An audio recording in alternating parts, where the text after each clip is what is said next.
آپ صلی اللہ علیہ وسلم نے فرمایا، قال النبی صلی اللہ علیہ وسلم الدین النصیحۃ، دین سراسر خواہی ہے، یعنی کہ بھلائی ہے، دین کے اندر سراسر تشریح ہے۔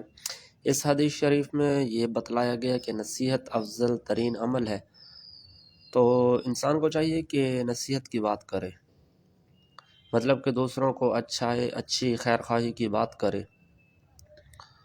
تو نصیحت کے معنی اخلاص کے ہیں، اور اخلاص ہی تمام عبادت کی جان ہے۔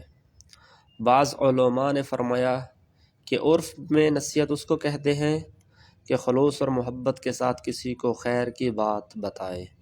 تمام قسم کی خیر خواہی اس میں داخل ہے، مثلا کوئی سلام کرے تو جواب دے، کوئی بیمار ہو جائے تو عیادت کرے، کسی کو دھوکہ نہ دے، چھوٹوں پر رحم اور بڑوں کا ادب کرے، چغلی نہ کرے، غیبت نہ سنے اور نہ کرے۔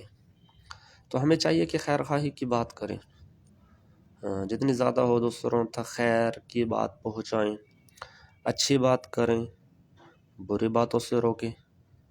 تو خیر امم بھی وہی ہے، خیر الامم بھی وہی ہے، یعنی کہ بہترین امت بھی وہی ہے جو عمل بالمعروف کرے، یعنی کہ دوسروں کو اچھائی کا حکم دے اور برائی سے روکے۔